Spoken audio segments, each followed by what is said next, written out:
Jangan sampai terlanjur Wah, nyaman. wow, sama. Kalau udah berhenti Mm-mm. harus dikerjain. Terus juga aku yakin kalau tiap orang tuh punya waktunya masing-masing Wow. gitu loh. Hanya kan ada orang yang hanya kepo sama orang yang Iya, memang iya, ingin iya. tahu, misalnya ingin bantu gitu. Kalau Mm-mm. orang yang sekedar kepo kan skripsi udah sampai di mana? Cuma mau ini hanya doang ya? sekedar tahu, habis itu nanti di belakangnya kayak dia tuh gini-gini loh, dia gini. Wah.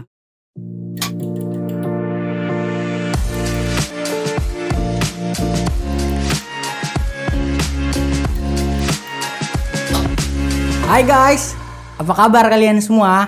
Robi Gilbert Tampu Bolon here. Balik lagi sama aku. Kita bakal cerita-cerita lagi, ngobrol-ngobrol tipis tapi bermakna. Kita bakal ngomongin tentang skripsi nih. Hari ini kita bakal ngomongin tentang skripsi. Sebagaimana kita tahu, skripsi itu kan sering banget jadi momok buat teman-teman mahasiswa semester akhir. Jadi kita bakal ngobrol-ngobrol, cerita-cerita gimana sih sudut pandang orang-orang yang udah lulus dan udah berhasil melaluinya.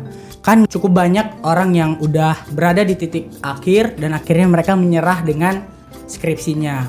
Aku nggak bakal sendiri, aku bakal sama teman-teman Joyer, sama 2 bintang tamu. Tapi kalian tenang aja, bintang-bintang di langit tetap ada kok, meskipun mereka ada di sini. Dia seorang mahasiswi, baru-baru ini udah selesai pendadarannya. Wow, dia angkatan 2017, mahasiswi dari UST. Langsung aja kita panggil Zera. Hai Zera. Hai Kak Robi. Apa kabar nih? Baik. Wow, kamu kelihatan bahagia sekali hari ini. Bahagia dong kan ketemu Kak Robi. Wow, kita bakal ngobrol-ngobrol nih sama Zera. Katanya kamu baru pendadaran ya kemarin Zera? Iya, kemarin Februari tanggal Wow. Padahal kamu angkatan 2017 ya? 20. Ya. Cepet banget. Hampir nggak nyampe 4 tahun nggak sih itu? Iya sih, kalau dihitung sih nggak nyampe 4 tahun sih. 3 tahun berapa bulan gitu lah ya. Kita mau ngobrol tentang skripsi. Gak apa-apa kan ngobrolin skripsi kan? Iya, Anda iya. sudah melaluinya kan dengan sangat baik. Silahkan Iya. ditanyakan. Jadi kita mau ngomongin tentang skripsi. Kan kemarin kamu ini kan skripsinya skripsi online kan? Iya, benar. Kayak beda banget sama waktu yang aku ngerasain. Aku mau tanya-tanya nih. Gimana nih? Apa kamu mulai skripsi itu dari semester berapa? Jadi aku tuh mulai ambil skripsi udah dari semester 7. Semester 7. Terus aku perpanjang di sampai semester 8, tapi nggak full satu semester. Jadi udah awal-awal semester 8 itu udah bisa maju ujian. Wow, keren ya. Berarti hanya beberapa bulan ya ngerjainnya ya? Ya. 8 nggak sih? 8 bulan ya? Jadi satu semester 7, terus ketambahan 2 bulan di awal semester 8. Terus itu kan lagi pandemi tuh. Terus kamu bener-bener yang bimbingannya online? Iya, jadi benar-benar online, terus Semuanya gitu. nggak ketemu dosen kayak gitu. Jadi kan aku sebelum skripsi kan bimbingan proposal tuh. Nah itu aku ngerasain yang offline, yang ketemu dosen, yang langsung nyamperin di ruangannya, kayak gitu. Terus pas masuk skripsi terjadi pandemi ini, jadi sistemnya berubah. udah beda lagi. Jadi kayak apa ya? Dari yang aku ngerasain bimbingan offline, terus ke bimbingan yang online. Online, iya. Iya, yang online jadinya kayak Langsung kayak berubah gitu ya? Iya, Dunia jadi langsung berubah jadi gitu kayak tantangan baru sih buat aku Wow. gitu loh. Berarti kamu kan proposalnya itu ini kan offline. Proposal tuh sampai bab 3 gitu ya? Iya. Berarti skripsi tinggal lanjutin bab 4, bab 5. Iya ya. Wah. Terus gimana nih? Aku mau nanya-nanya kendala kamu lagi ngerjain skripsi online tuh gimana sih? Karena aku tuh yang bener-bener nggak pernah ngerasain, karena kan ya aku bukan generasi online. Aku generasi masih merasakan wisuda offline, masih merasakan namanya bimbingan dicoret-coret. Nah, kalau kalian tuh aku penasaran, kalau kalian dicoret-coretnya gimana ya? Kayak Kalau aku ya gitulah, revisinya tuh di Word kita gitu, dikasih komen ya gitu-gitulah. Oh, Pasti dikasih komen teman-teman gitu. udah pada tahu Iya lah, sih, pasti ya. merasakan kayak online-onlinean ini. gitu. Terus kayak ketemu sama dosennya lebih sulit gak sih? Lebih sulit tuh menghubungi sama dapat responnya tuh jadi lebih sulit gitu. Kalau ketemu langsung kan bisa didatangin langsung tuh, terus bisa tahu oh ibunya lagi sibuk atau lagi keluar kemana.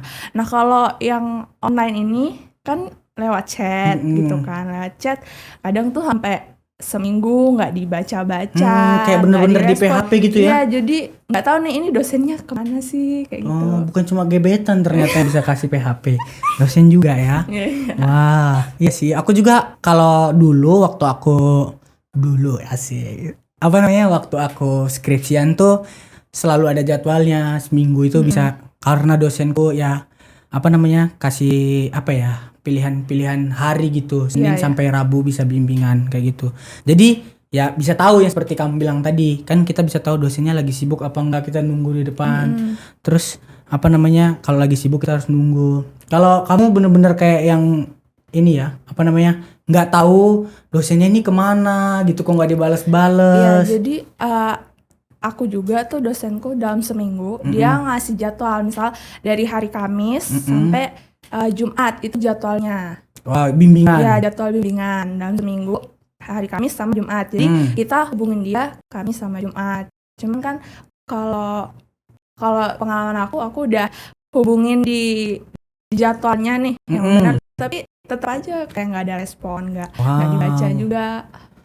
Terus biasanya kalau kamu kayak nggak dapet respon itu gimana? Akhirnya nunggu ya? Ya nungguin sih, mau gimana lagi. Jadi kayak skripsinya terbengkalai gitu ya? Tapi kayak bingung mau ngerjainnya di mana gitu nggak sih? Iya, kayak benar-benar. Mau ngerjainnya di mana, tapi harus kayak bimbingan kan? Tapi kok dosennya nggak ada gitu pasti kan? Benar. Apalagi di tengah pandemi ini jadi kayak aku ngerasa kayak sendiri gitu loh. Biasanya kan kalau kuliah tuh bareng teman gitu kan, apa-apa tuh bisa bareng teman, nanya teman. Nah ini sekarang kayak aku benar-benar sendiri, terus yang ini skripsi lagi. Jadi kayak bingung mau minta bantuan ke siapa kayak gitu. Padahal kan kalau skripsi tuh kayak pengalamanku tuh, kalau misalnya nggak ngerti bisa kayak nanya dia gitu kan. Tapi aku jadi keinget nih waktu ngerjain skripsi itu kan aku offline ya, kan ketemu dosen. Hal menarik yang ketika aku mau bimbingan skripsi, aku tuh selalu bawa coklat. Karena temenku bilang, aku jadi kayak dibilang sama temen mau bawa coklat aja gitu. Jadi coklat buat Kak Robin. Iya, jadi karena pas waktu aku mau bimbingan supaya aku pikiranku tenang kayak gitu-gitu. Jadi supaya pas mau masuk tuh kan kayak takut kan, gimana nih nanti coret-coretnya banyak enggak gitu kan. Jadi aku tuh kayak makan coklat dulu cuy sebelum sebelum skripsian. Nah kalau kamu kayak gitu ada nggak Kak sebelum bimbingan? Tapi kayaknya online kirim-kirim aja ya? Nggak ada sih, aku ya tinggal kirim-kirim aja. Jadi kalau kamu kendalanya itu ya karena dosen gitu. Tapi kamu pernah nggak ngerasa kayak udah jenuh gitu? Kayak capek, aduh dosennya ini nggak pernah ada gitu kayak nyalahin mereka. Pasti pernah jenuh sih. Aku nggak bilang dari pihak dosennya juga. Kadang ada dari dalam aku juga yang kayak males-malesan gitu. Kemarin tuh sempat kayak sebulan bener-bener aku nggak ngubungin dosen. Nggak ngerjain, nggak ada aku ngubungin dosen buat bimbingan, bener-bener sebulan lebih kayaknya. Jadi, sebulan lebih ya? Iya, jadi bukan cuman dari dosen, tapi dari diri aku akui juga aku sempat yang kayak males gitu buat ngerjain. Gitu. Berarti kamu kayak benar-benar menghindari skripsi gitu ya? Kayak pas waktu 1 bulan itu kamu dicari-cari nggak sama dosen? Enggak ya? Dosenku bukan yang tipe mencari ya gitu. Terus kamu kan kalau kayak misalnya kamu nih lari gitu, karena bingung kan ngerjainnya gimana. Kamu kemana itu? Pergi kemana? Entah ke komunitas kah atau apa gitu, atau ke Joy sini gitu. Gitu ya? Waktu itu Joy juga kan lagi ini kan, kayak nggak ada kegiatan juga kan, kegiatannya juga online. Jadi benar-benar aku cuman kayak di kos, terus main HP doang, nonton kayak gitu.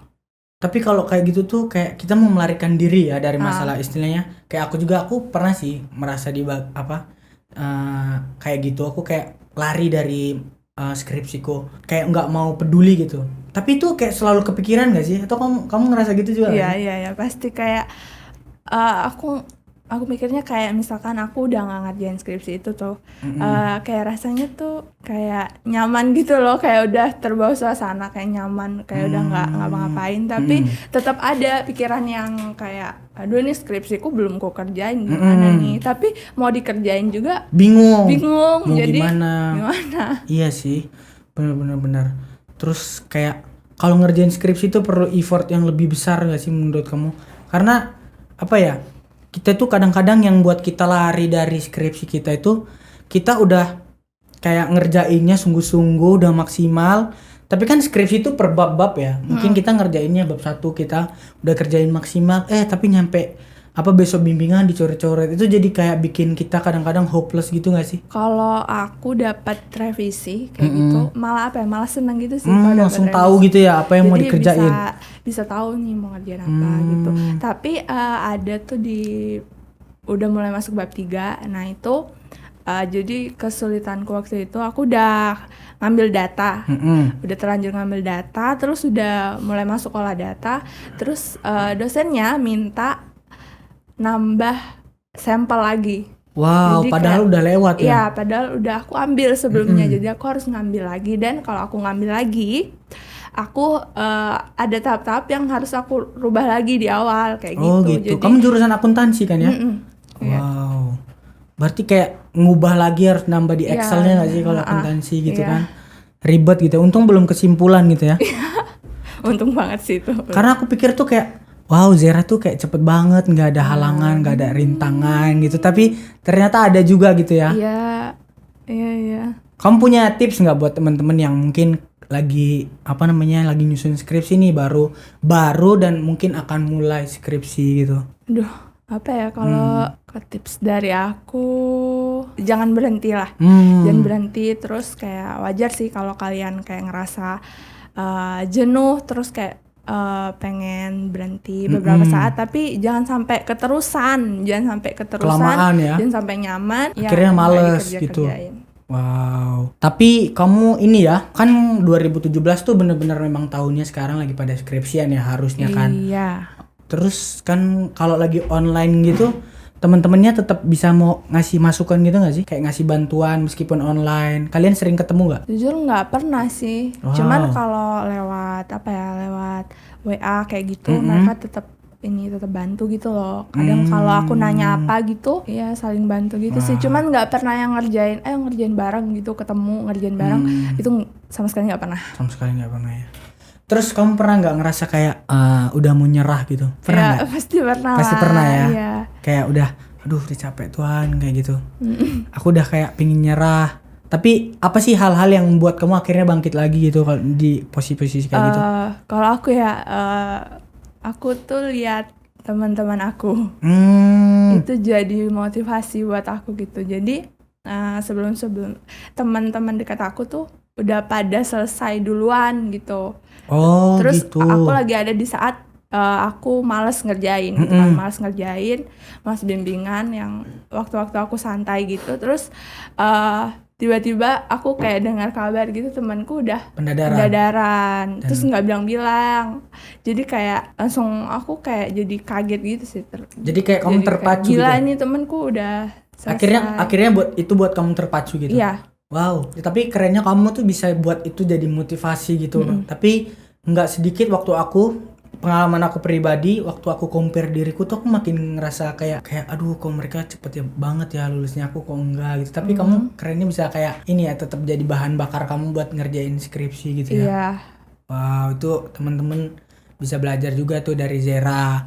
Ternyata compare itu nggak selalu buruk gitu, tapi bisa juga jadi bahan bakar motivasi. Kamu punya nggak sejenis encourage buat teman-teman yang mungkin juga lagi ngerjain skripsi, supaya mereka tetap semangat dan akhirnya bisa menyelesaikannya dengan baik gitu? Iya. Ya, jadi buat teman-teman yang mungkin lagi berjuang juga sama skripsinya, pesan dari aku sih kalian harus tetap semangat, terus tetap dikerjain ya. Tetap dikerjain skripsinya, jangan sampai terlanjur nyaman. Wow, Kalau udah berhenti harus dikerjain. Terus juga aku yakin kalau tiap orang tuh punya waktunya masing-masing Wow. gitu loh.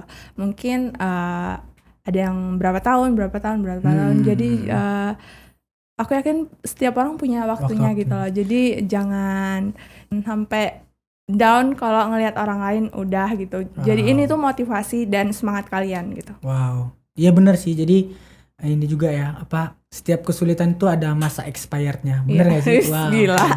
Makasih ya Zera udah sharing-sharing di sini. Iya. Mungkin pengalamanmu pasti pengalamanmu bisa jadi pelajaran, jadi jadi energi lah buat temen-temen yang mungkin lagi bergumul sama skripsinya. Terima kasih sekali lagi. Iya, Sukses sama-sama, buat Kak. langkah-langkah selanjutnya, proses mencari kerja atau bagaimana. Semoga yang terbaik Tuhan berikan ya. Terima kasih. Makasih.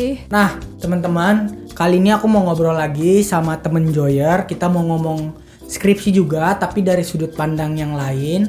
Ada temen Joyer yang lain.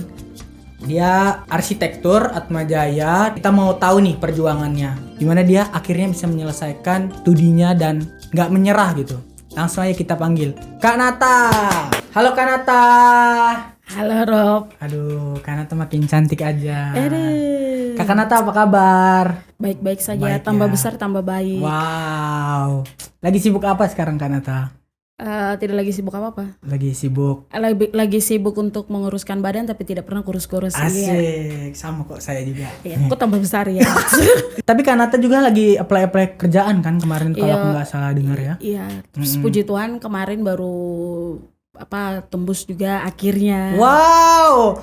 Wow, bener-bener aku juga di sini nih kaget men. Serius. Kakak akhirnya tembus ya? Iya, yang kemarin Di- yang sudah namanya? yang itu saja. Wow. Yang itu sudah. Wow. Selamat dulu Eh. Kak Nata. Ini nih Akhirnya. Kak, kan Kak Nata udah akhirnya dapat kerjaan, tembus lolos gitu kan seleksinya. Nah, pasti ada jalan-jalan kerikil, Iya. berliku-liku di belakang-belakang sana yang mungkin orang lain nggak tahu gitu. Nah, aku tuh mau nanya-nanya tuh gimana pengalaman Kakak waktu menjalanin perkuliahan gitu. Kakak arsitektur itu skripsinya gimana sih? Skripsi habis itu ada studio ya kalau nggak Iya. salah. Heeh. Jadi skripsi itu semester berapa Kakak mulai? Kalau saya sendiri skripsi itu semester 9 kayaknya. Semester 9 ya? Iya, 9 terus tapi tidak ambil tapi tidak kerja. Ambil semester 9, 10, 11 kayaknya 1,5 semester tuh ambil skrip. Nggak deh, satu tahun lah. Satu Satu tahun tahun itu skripsi. ambil skripsi tapi tidak dikerjain. Hmm. Ambil bayar uang sekolah tapi main. Wow. Nah, sih itu karena sakit hati pada saat itu kan, Sakit putus hati. cinta. Oh gitu, jadi ada pengalaman galau di dalamnya. Wow, jadi kalian ternyata berdampak juga percintaan itu ya. Soalnya ada juga loh Kanata kebanyakan, dan saya juga pernah berpikir seperti itu. Jadi pas waktu saya skripsi, aku pengen cari cewek supaya nyemangatin. Tapi di satu sisi bisa jadi ini juga ya jadi masalah gitu. Jadi masalah. Karena kita putus cinta gitu dan akhirnya kita bingung ya ngerjainnya ya. Jadi satu tahun lah. Tahun kakak Itu nggak ngerjain. Oh. Waktu itu dapat satu dosen lah sama si Putri, anak Joyer juga. Wow, Kak Putri, halo. Halo Putri. dia juga sama-sama kita satu dosen, tapi saya ambil satu semester terus saya kayaknya tidak cocok. Oh gitu. Bukan tidak cocok sih, maksudnya saya yang kurang pas sama dosennya. Sayanya yang kurang, jadi sudah saya akhirnya nyari dosen lain. Tidak kuliah.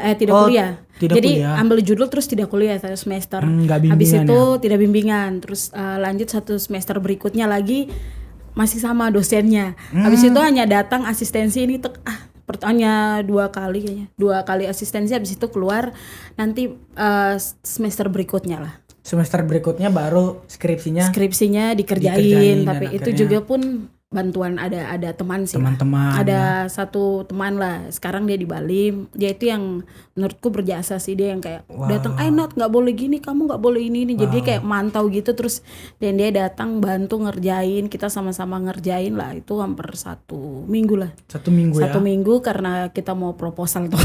Oh, Mau gitu. UTS kan kita harus ini. Kejar. Sampai bab berapa gitu ya? Iya, itu sampai pokoknya proposal itu sampai bab 1 lah.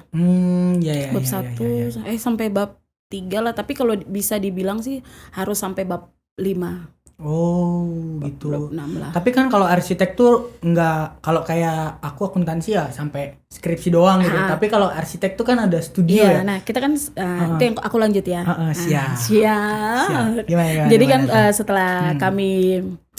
setelah UTS nanti ada UAS. Nah, habis UAS itu kalau memang kita memungkinkan untuk masuk ke studio, kita masuk studio. Nah, kalau masuk studio juga kita harus urus beberapa pokoknya banyak lah yang harus urus ini. Jadi kita urus yudisiumnya tuh bukan yudisium sih, kayak untuk yang kayak persyaratan yudisium tuh kami udah urus.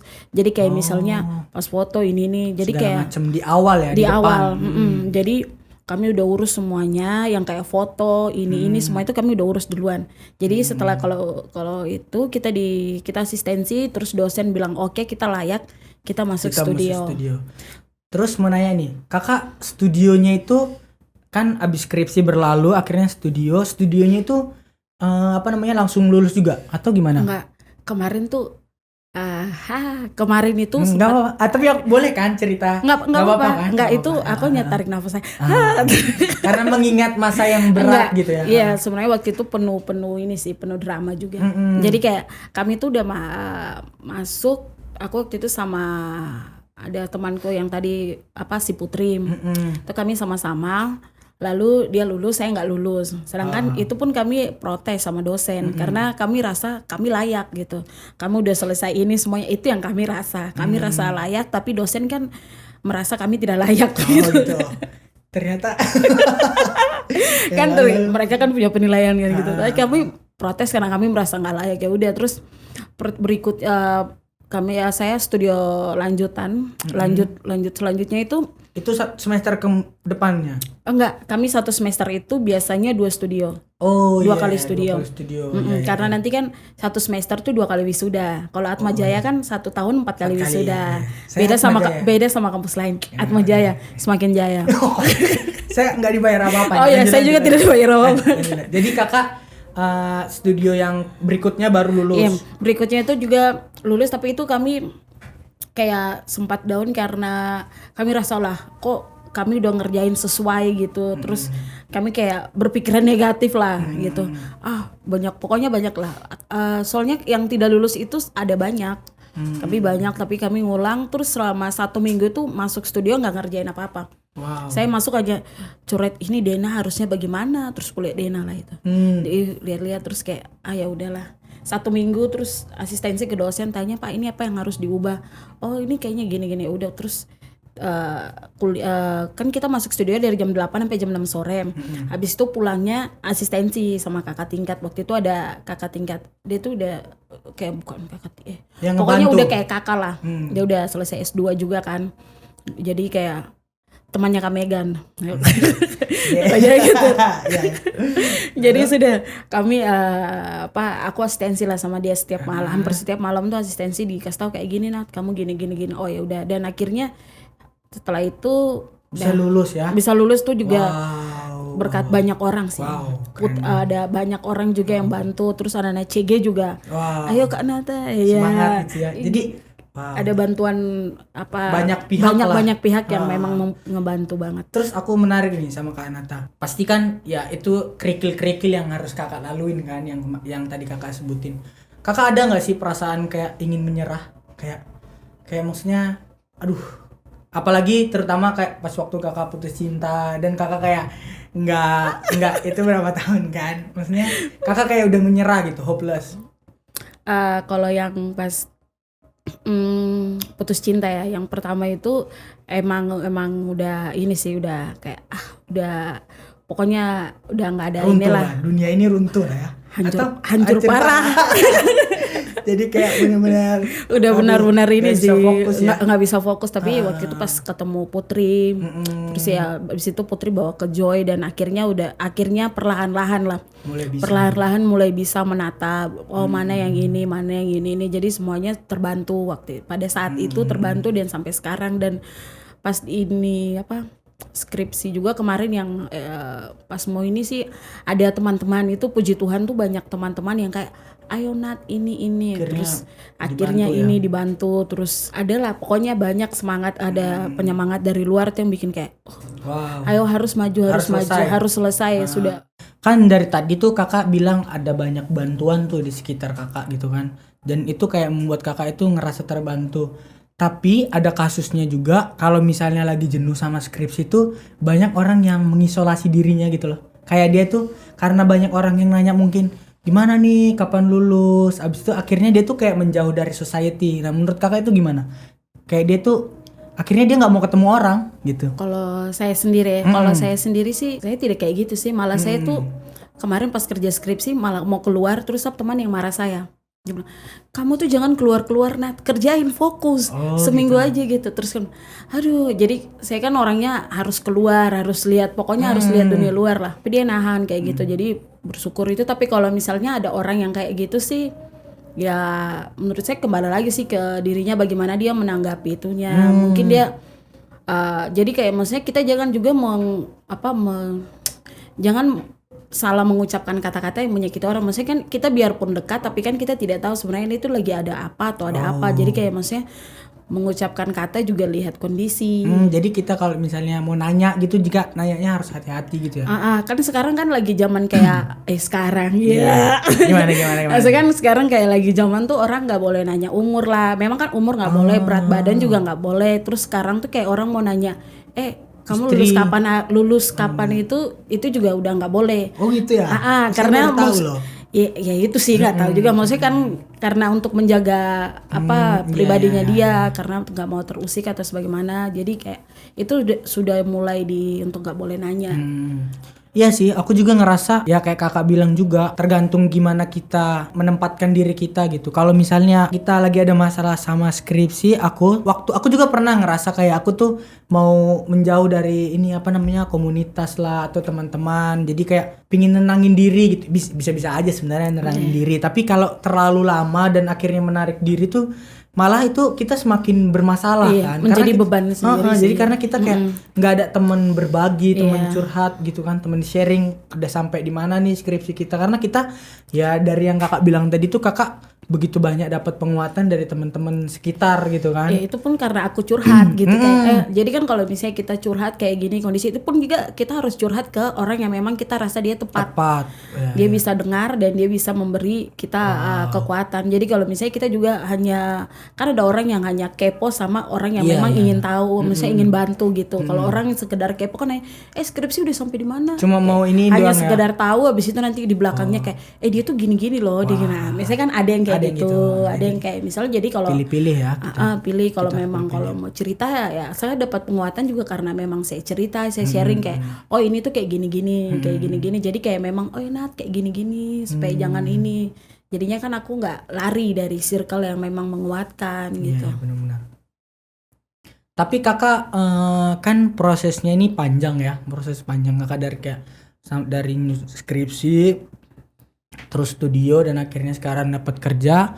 Itu prosesnya panjang untuk dapat kerja itu kan. Nah, gimana sih respon orang tua kakak? Maksudnya kayak ada nggak nuntut gitu kayak ayo dong Nat, cepet selesaiin gitu, kamu jangan lama-lama tuh di sana kayak gitu.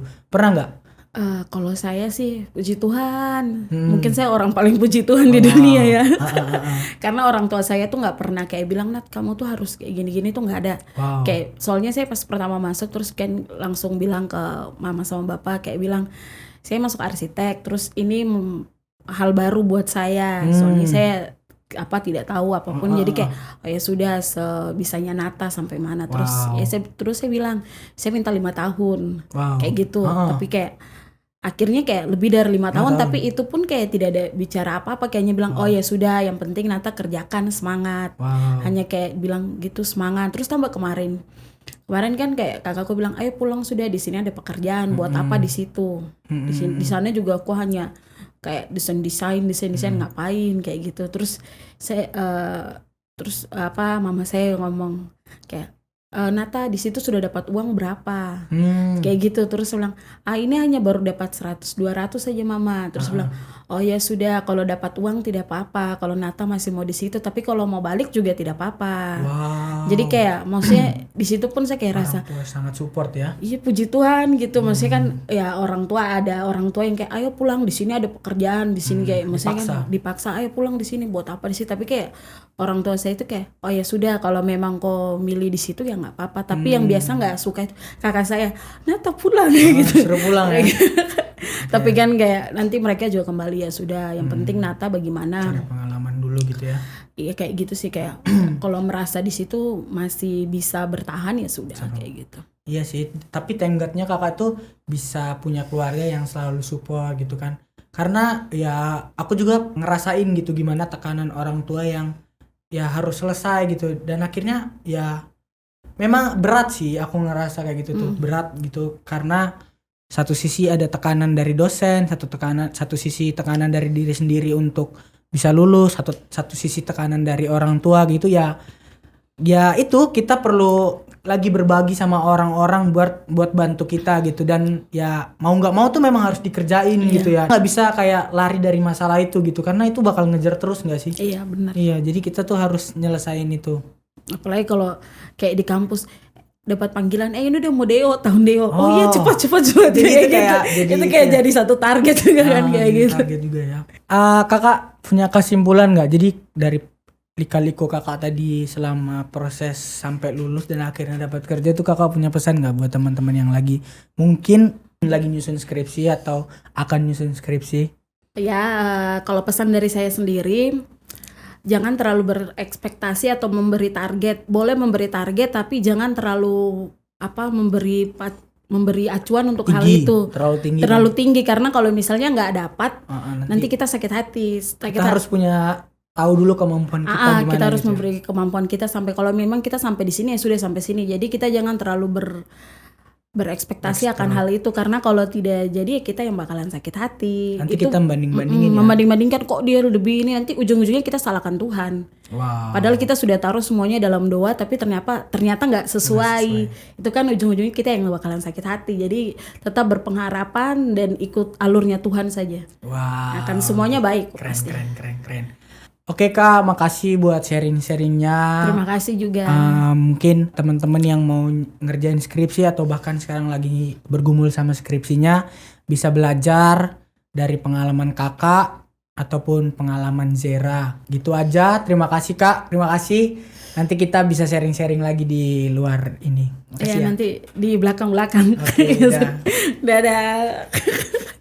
Jadi guys, itu obrolan kita tadi sangat menarik. Kita lihat dari dua sudut pandang yang berbeda. Mungkin dari Zera kita ngerasa kok Zera itu bisa cepet banget ya. Terus kayaknya dia enak banget. Ternyata dia juga punya tantangannya sendiri, punya pergumulannya sendiri yang dialamin banyak orang. Terus dari sudut pandang Kanata yang mungkin kita pernah ngalamin juga kayak stuck dan kayak lama ngerjainnya gitu karena satu proses dan yang lain. Tetap semangat. Aku belajar bahwa semuanya itu bakal selesai pada waktunya gitu. Asik.